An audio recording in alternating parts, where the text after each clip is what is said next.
So this is a question I'm asking for everybody we interview this year because it's kind of, I think, significant to me personally and our listeners. You are living a dream. It may not be living the dream. You're living a dream. You're living. There are some people. There's somebody's going to hear this now, and I'm going to tell them this is Afua Richardson, award-winning artist with Marvel. I was saying, be careful with your audio. You're slamming, and they're going to pick that up. Do you want to put it on top of here so we'll? Yes. Thank you. I'm sorry, I'm audio snob. Oh no. Please help me.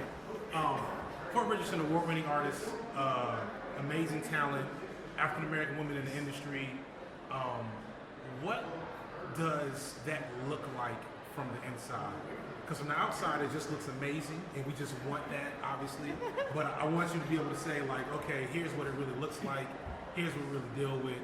You know, here's the work I put in, etc. So. Okay. I wake up and contemplate brushing my teeth. Just kidding. I spend more time drawing than I don't.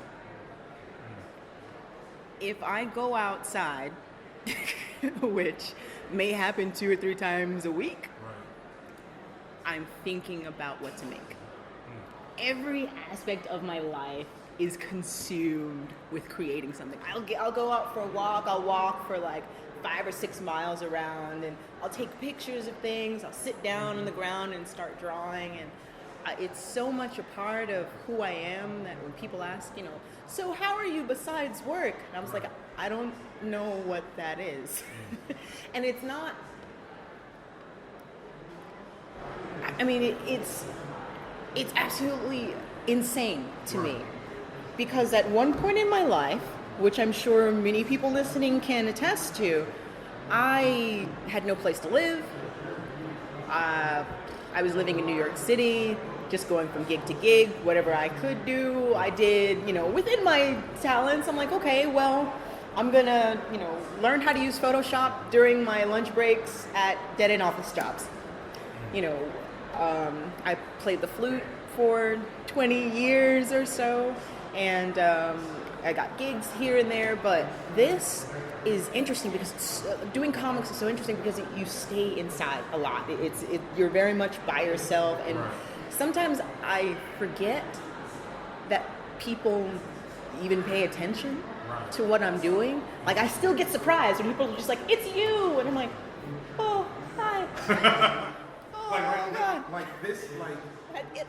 It was surreal. I was just telling someone. Okay, if I can interrupt for the readers, sure. The listeners. So the Dragon Con badge, if you follow Erin on Facebook, you've seen the picture. He's already bigged you up for the art on this. It's a different art every year. This year we had Afua, and it's awesome. And it's basically you. It is. Okay, which is even more awesome.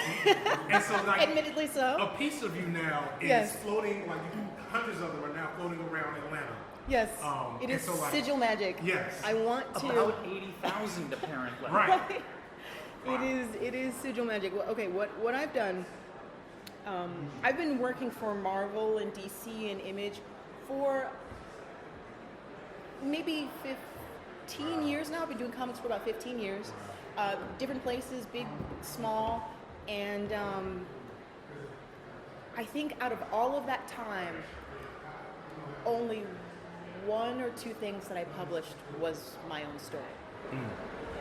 And that's okay. I mean, that's what I had signed up for. When I signed up to do, Black Panther World of Wakanda, I put a piece of myself in it as much as I could, but, T'Challa's not the character. Right. I was like, okay, I want to make my book now. Like, I'm ready. Like, I'm writing this book, Aquarius, the Book of Mer. It'll be a series of short stories getting into retelling of mermaid myths, flood myths, the Fae, the Selkie, the, Sapuluenu, the Ningyo, the Naga. You're going above my knowledge range a little bit, but I'm interested. But those are all the different cultures' mermaid myths. Sapuluenu is from Nova Scotia, the Mi'kmaq Indians in Canada.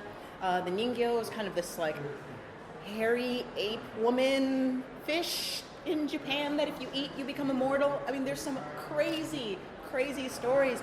And I started, recruiting models, and then I started speaking to them and talking to them, and the interviewing them basically for the story, like, hey, well, it'd be kind of cool to put a piece of you in the story, and the synchronicities are crazy.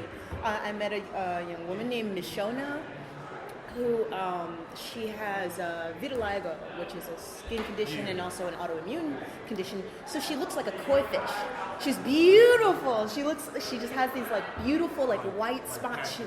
She's about my complexion, but she has these like patches. And at first it was like a source of pain for her, but and all these other things started falling apart in her life. And she was from New Orleans, which was the character. Like I wanted to have a story about New Orleans and the flood that happened there. Wow. And when I met her, I didn't know she was from New Orleans, but that was the character that I was going to like pair her with. And her parents had 2 koi fish that died in the house during a flood. I mean, it's crazy sauce. So I'm like, I say you live in a dream. I'm living in a dream. Yeah, like, I mean, we all are. Right, right. Or orthopedics or less, but right. Well, I don't know, because I don't know. I don't want to take up the whole 10 minutes, and then you go, or how do you want to do it? Yeah. Let's do that. Yeah, let's keep things flowing. So back to that, because you always doing your covers, one shots, commissions, Marvel, Image, etc. Tell me the name, Aquarius. Aquarius, the Book of Mer. The Book of Mer. Yes. So where are we? Because I remember you mentioning that. I don't know if it was conceptual last time we talked. It was. Okay. So I remember you talking about that before. And so now, like, where are you with that? I'm going to release it in short bits on Patreon. Awesome. Mermaid 2018. That's when it's dropping. And Tumblr has been awesome enough to offer their rooftop deck as a launch space for the book, which is kind of incredible. That is awesome. So I'm planning on making some music and some mermaidy costumes and perform some watery music on a rooftop in New York. And if I can, it's kind of ambitious and we'll see if it can happen, but if I can perform in different cities and when I'm ready for print form, make overflow goals, going to different cities as part of the Kickstarter, then away it goes. Awesome. So within that same vein, having paid your dues 15 years, kind of keep with that theme of the dream. Now that you have, because I don't recall the name of one of the early stories you did that was kind of still urban twist. Genius. Genius, thank you. Top and I'm assuming that was more your story as well at the time. It was actually a work for hire. Okay. I put my heart and blood and bones and tears, literally. That was into very early in your career. It absolutely was. It was actually my first full-length cover-to-cover, like pencil ink color covered comic. Right. Like, even though Nelson Blake did the covers for 2 to 5. So going from that, 15 years in the game, now that you have your thing, written, created, drawn by, pencil by, inks, whatever else, by Afua Richardson, what is that feeling? Oh God, it's cathartic. It's kind of like, imagine being in a country where you have to have a translator and someone else is speaking for you and they might not necessarily get all the nuance. And, like I said, working at Marvel and DC, it's not my job for me to be a writer. Right. Unless I am writing, a book, I'm hired as an artist. So I am there to manifest the visions of the writer. But there are things that I want to say. So it feels good to finally say, yeah, I'm making this. People are walking around with this on their necks. Right. It's like my little hoodoo spell, like, please give me more energy. So now you have people channeling your desires 80,000 deep around the city. So interesting. So going into that, can you speak on moments 15 years deep into in the game where you've been asked to participate in the creation of something you're just like,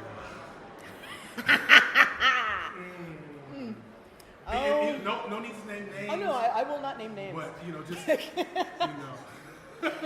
Yes, I think people will see my work and they'll have an idea. They'll have their own interpretation of what it is or what I think or what I might like, and they'll send me stories, and I will be polite in declining them, and sometimes I'm just not available, and there are things that I really, really want to do, but I can't. I'm obligated to something else. Or like earlier this year, I was going to work on All-Star Batman with Scott Snyder, which is something I really, really wanted to do because I absolutely love his work.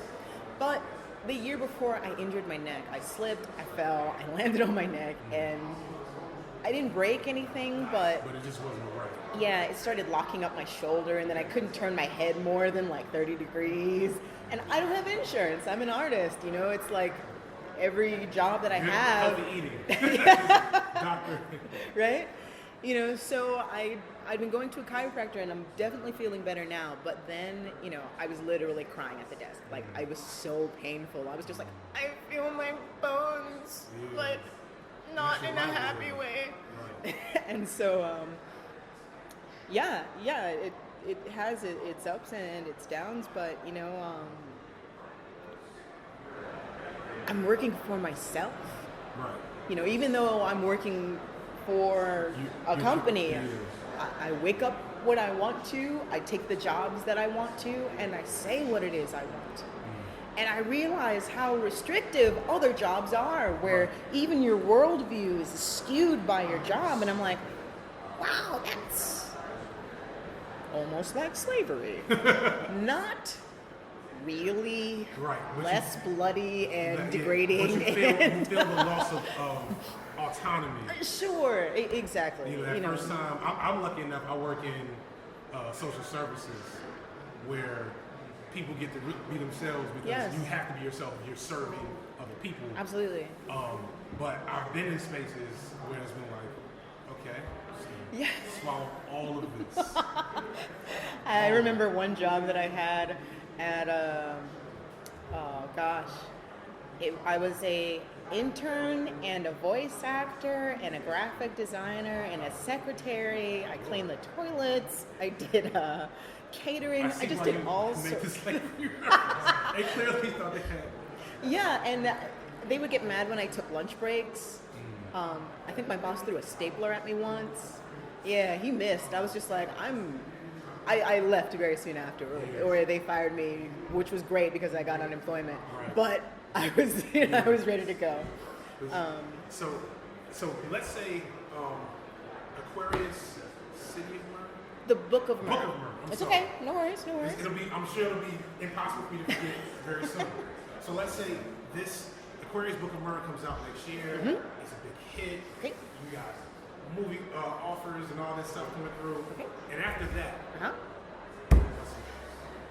have you thought about that yet? Is that a thing that you can do as an artist, or is that a thing you have to do as an artist? You know? Well, I definitely have to plan. You know, there are chats about DC Prestige, but that's very much in the preliminary phase right now, and I'm definitely open to see what that's about because Batman's cute. Right. Indeed. But also, you know, we'll see what else I come up with. Right. You know, things kind of come out of left field. I still like scratch my head, like, how do people know who I am through this box? Looking at my computer, I'm like, how does someone know my name? Right. Have I littered the internet enough? No, it's a talent. When I first met you at DragonCon, I think it's now 4 years ago. I knew your art just visually. I didn't know. I'm awful in that I'm just a pure consumer of comics at this point in my life. I just can't contribute the energy I used to. But I'd seen your name up, and I never thought, like, I wonder who that person is. And then when I put the person with the art, and of course seeing you, you're a beautiful woman, and you come off incredibly just vibrant in conversation. Thank you, sir. So that creates this. You probably were already doing this and didn't know it. You know. So last question, going back to Aquarius Book of Mermaid. Okay.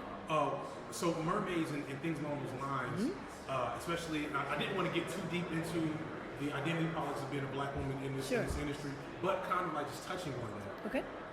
When you brought that, well, not so much brought that, when that came out of you, Did you worry at all about, feeling like people were going to say, well, you should be doing this? Well, I got that all my life. I I had the opportunity to perform with Sir Melvin Van Peebles in a off-Broadway show, a 3-man show, where I played 6 different characters. And he narrated some of his old poems, and there was a guitar player, and it was that sounds like crazy. The coolest old black people thing ever. Melvin is amazing. Yeah. He's incredible. And when I went into his home for rehearsal the first time, I saw on his kitchen table a printout of about 50 or 60 illustrations. And I started flipping through it, and it looked pretty good. It almost reminded me of like Dawood's work on Brother Man. And I was like, man, this is cool. He says, thanks. I was like, what you mean, thanks? This is yours? Right. He's like, yeah, I decided I wanted to make a comic book. So those are my inks. I'm like, you just decided you wanted to make a comic book? And then, right? It's like, okay, so he's the first black stock trader. Right. The father of black exploitation movies. Yes. And his son. Yes, right? So, I mean, the first film set that he stood on was his own film. Right. Like, he'd never been behind a camera before, and he taught himself. Right. And he tells me this story when he's a pilot, and he's got an atom bomb as his cargo, and he hears this voice that says, Melvin, get your black ass out of the military. And so he decides to make a film. He didn't say, I'm going to work in a factory. No. He said, I'm going to make a movie. I'm going to make a film. And so he makes this film about a soldier, starring him, who falls in love with a French woman because he was stationed in France. And people were expecting it to be like, oh man, this is, the height of like, civil unrest, civil rights, like, are you going to talk about, the black struggle? Right. And he was like, listen, I don't really want the man knowing that his stuff is working. I want my life to exist independently of this cloud that says, you come from this, you're only this, and you can't make anything because you're starting behind. It has to be filtered through it. Exactly. You can't create anything artistic if it's not filtered through your struggle. Right. You're not a man, you're a black man. Right. You are not a soldier, you're a black soldier. Right. You're not a creative, you're a black creative. And with that, there was this expectation of what his stuff should be about to convey the black experience. And he was like, well, this is my experience. Right. And I want it to be independent of what people think my struggle is. Right. And I just want to be free of it. I want to be free of it, so I'm going to make a world where I am. Right. And I was like, oh snap. It's kind of deep, Melvin. But he also, looking at this graphic novel, and then like, he didn't know how to compose music, right. So he figured out intervals by writing numbers on a keyboard, like bum is 1, bum, bum, bum, bum, it's 2, bum, bum, bum, 3, bum, bum, bum, bum. You know what I mean? Like 3.5. So he made music and had Earth, Wind, and Fire, a local band at the time, score his film.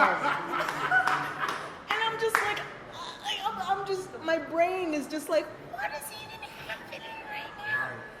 And I said, Melvin, at some point in your life, did anyone ever say, like, you should just pick one thing and do that well? Right. And he said, well, people walk and breathe, don't they? And I was like, yeah, hopefully. He's like, well, it's easy. Everyone does it. This is not easy. So people are mad at you for doing it. Because if it were easy, they could do it. So by them telling you shouldn't do a lot of things, absolutely, you need to dedicate a lot of time to what it is that you do. More time than, other people spend doing other things, because you all have the same 24 hours in a day.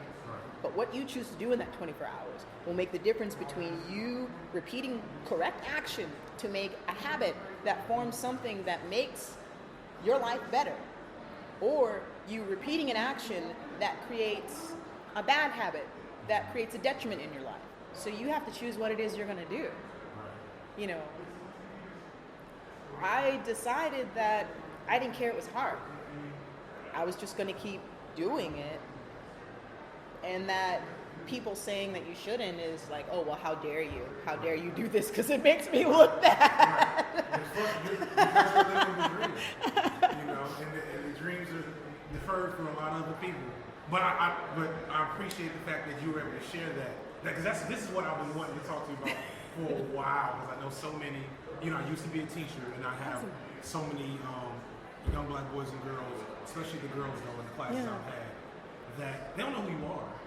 Because they're 14, they can't buy their own stuff yet. Yeah, that's okay. But to know that you exist is incredibly significant. And then for you to be able to, because they have a similar response to what you just gave me, in that they just want to create as themselves. Right. They don't want to feel beholden to, the identity policies of the time or who they are. Right. Because that is who they are. That is who they are. It is a part of who they are. Exactly. It's like, if you like anime, draw anime. Like, people want to throw around cultural appropriation. We take from everything. Right. We're all on this Right. planet, and if everything were the same, it'd be, excuse my English, fucking boring. Right. It really it would. Right. But it's like, here are these operating systems that have developed, and traditions that have developed over time that people are taking from and innovate. And so kids, I notice a lot of black kids are really drawn to anime because the archetypes are a little bit more reflective of actual people. Right. It's not so narrow. Right. But And it's so much freedom in it. psychological permission is a really big thing.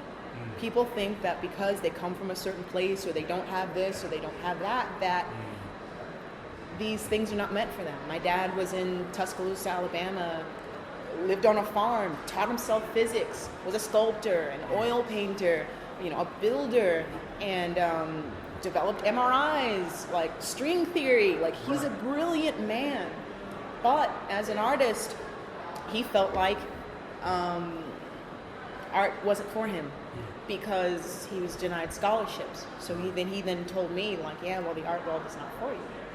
But later on, after I started making things, one time and one time only, he told me he was glad that I didn't listen. Right. And now you have parts of your magic. Now you're creating a spell. Yes. Right now across the city. Yeah, it doesn't matter where you come from. It doesn't matter how you start. It's how you land.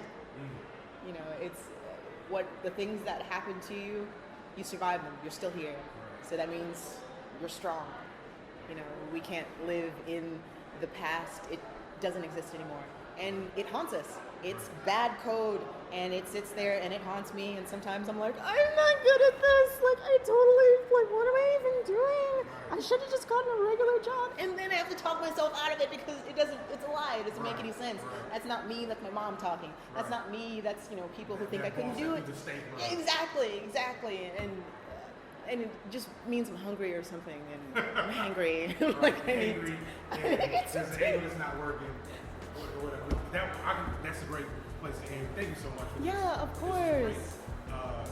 Thank you. We wrap up.